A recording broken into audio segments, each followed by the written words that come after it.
we love that the question centers around the stability and consistency of self-worth. And so how does that change relationships?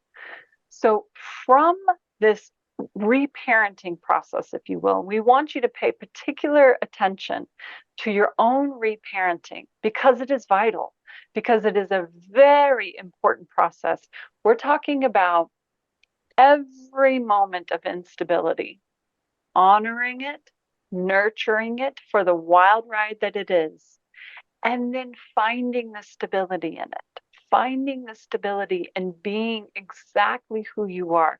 And then you are filtering stability down, down, down to that part of you that feels unstable. And we would say the core wound from our vantage, the core reason why we experience instability in human form is because it is a physically energetic lesser form of stability. It is like an atom missing an electron. To be so dense and to be in a human body, separate, the illusion of separation, we would say energetically from our stance, is unstable.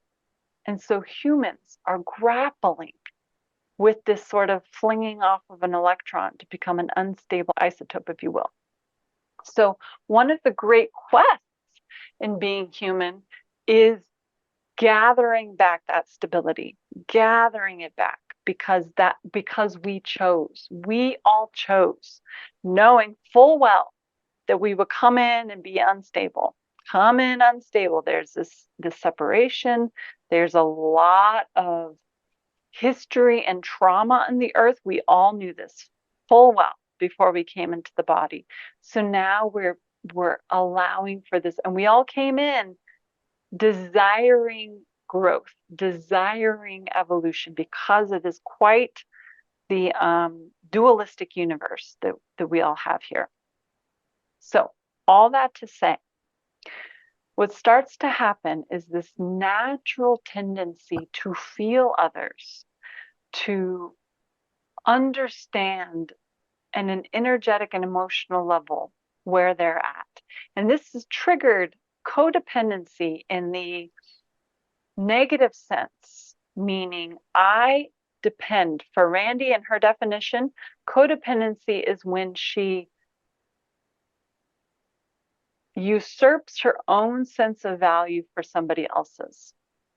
So in that more negative connotation, or in that sacrificing, the connotation that means I sacrifice my well-being for your well-being.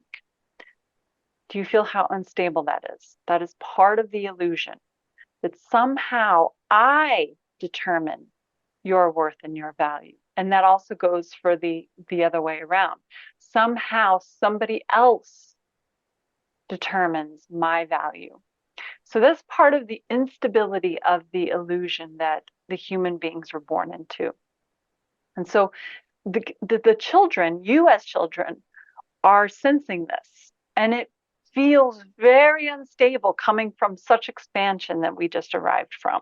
Such expansion. And the mother starts to sort of present some of that, if you will, that vibration in the womb, and then you come out of the womb and then you're surrounded by it. And we're such empathic creatures. Even if you find yourself on a spectrum going, I'm not very empathic, the human being is very empathic. And so in a way, we're able and we're evolving to a place of where we're reclaiming an original empathy. I'll say that again. We are now in a place where we are reclaiming an original empathy, because for Randi in particular, her original empathy, she decided it wasn't safe to feel everybody else's big feelings. And as her sense of worth began to deteriorate, because she felt that if other people were stable, that she could be free to be who she is, that she began to put up blocks. And we would say that was very intentional and very much about her soul path and growth. But what we want to address is these blocks that we can then call codependency, because codependency is really about fortifying the separation. I can only be a certain way if you're a certain way.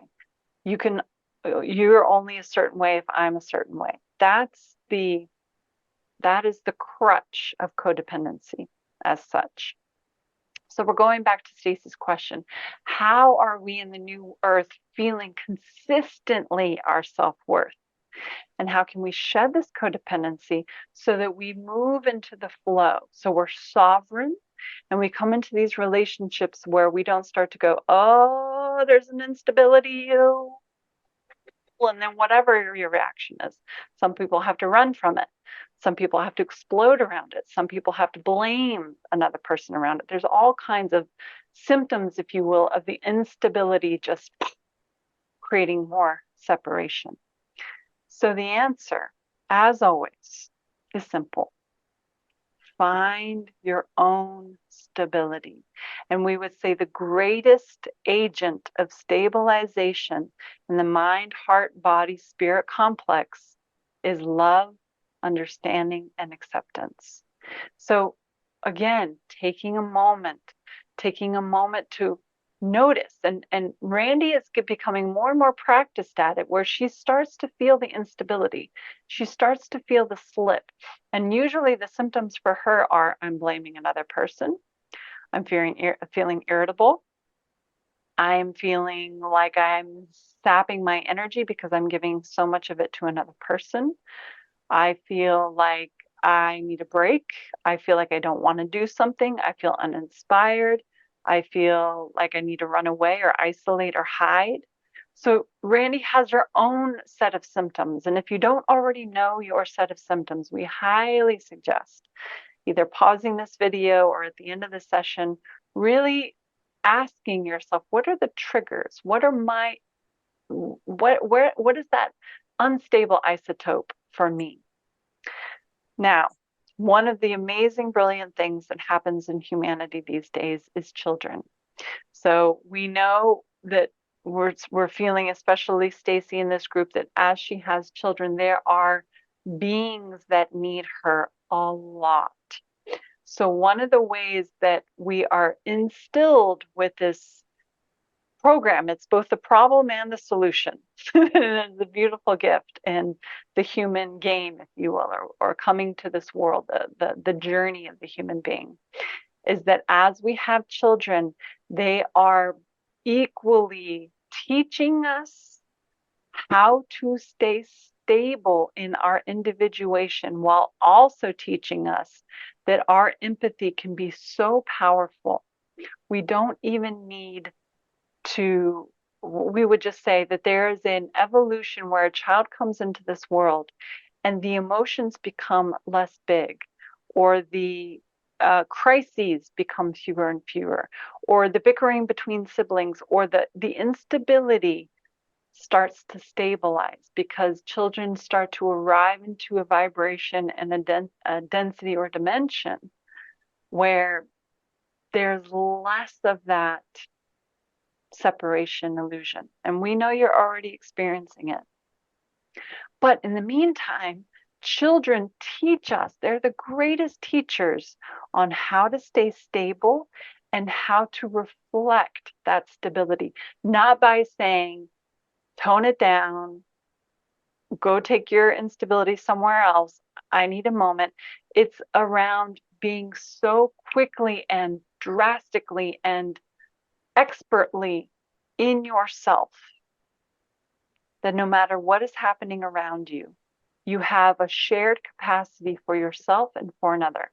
Now, that's an example with children, but we would say that is mastery in coexisting, not codependency, not my worth is dependent on someone else, but coexisting, my existence is with someone else. So in other words, when you start to shift from I'm stable and now I'm not stable, how do I get to be stable?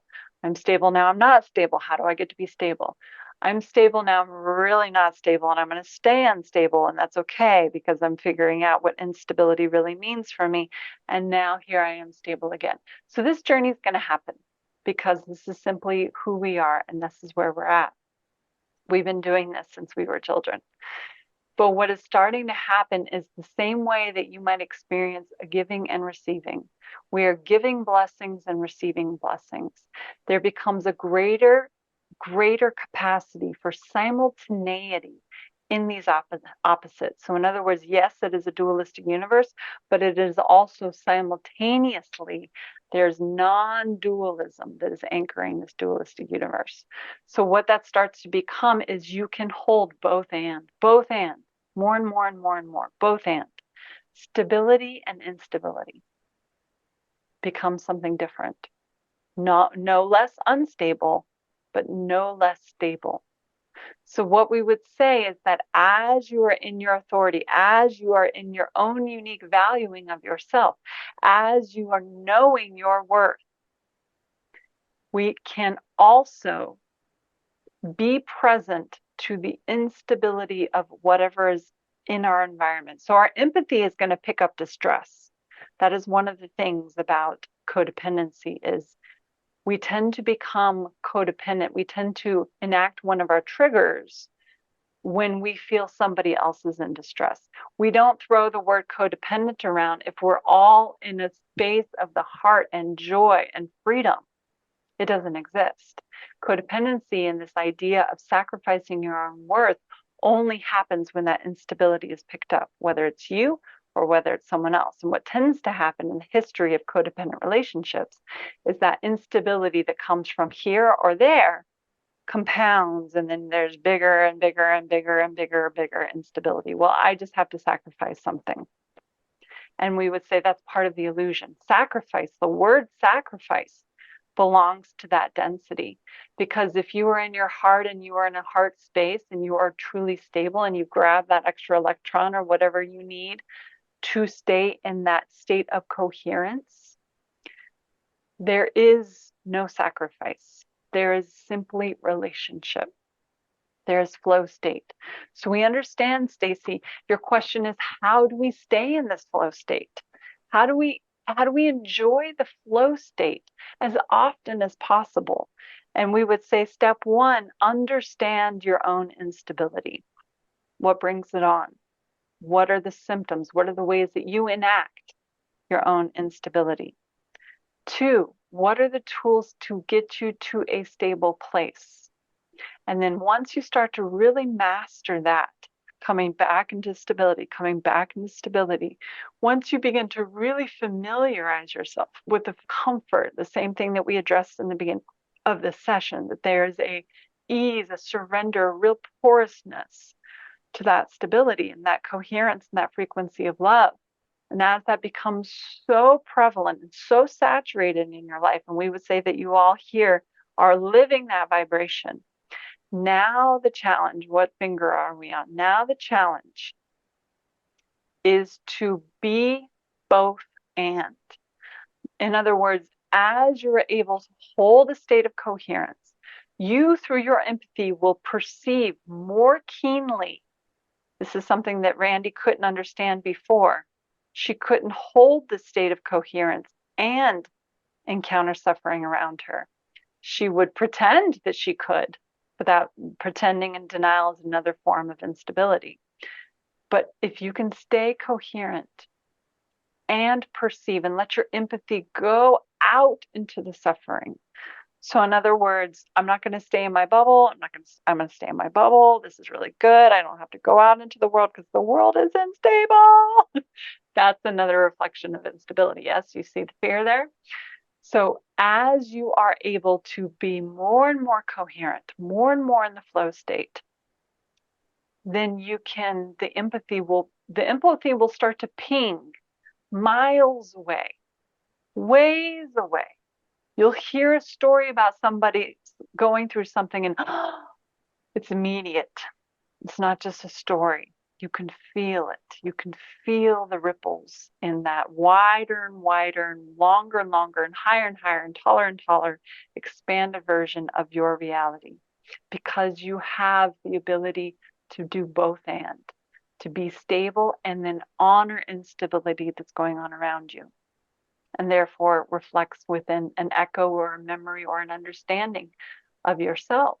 We are all stable and we are all unstable. And so that is the ideal state of being for relationships and coexisting and collaborating, not constant coherence. That's not for this world.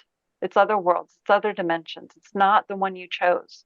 Do not deny that you chose an environment of instability. That's the pristine state for the human journey. That from our vantage, that's where you really want to stretch and grow into. Not that the world becomes perfect, but the world remains as it is. And you have the capacity to notice your own stability and notice, yes, it's tempting to become unstable because another person is unstable because we are each other. So in other words, you're really embracing that I am you and you are me. There's no denial, no separation, no like, I can't handle this. And so we have to be codependent. I'm going to change myself and forget my worth in order to somehow relate to your instability. That's been Randi's journey. So practice. What is the flow state? How can you be you? Go about what you need to do with simultaneously holding space for the world and environment that you live in, exactly as it's presenting to you. So in other words, codependency doesn't mean I need to change these external stimuli. Or we would say even love and coherence is not about changing the external stimuli. It's about being with the world exactly as it is. And with you staying in that stable heart space, you do naturally change the world, but it cannot be through a motivation of change, because there again is me affecting you makes me feel better. Codependence. Yes? Coherence, shifting codependence to coherence. That is a beautiful exercise Randi must do every day. And we would invite you to pay attention to those subtle levels where you start to go, ooh, and so therefore you get to go in. It's something different. Well, we're back to this. It's both and. Zoom, zoom, zoom, zoom, zoom. And we would say, yes, there's a singularity. And yet, why?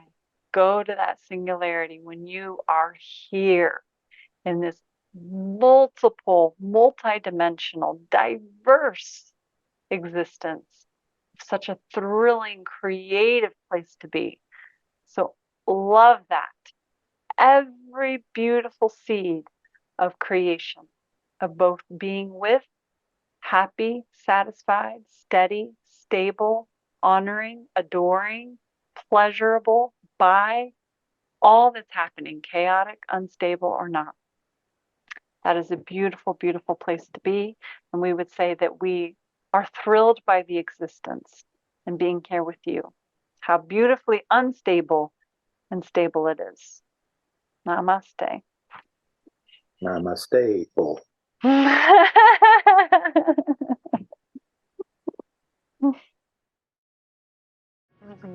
Woo! That was a deep one. I feel like I'm coming up.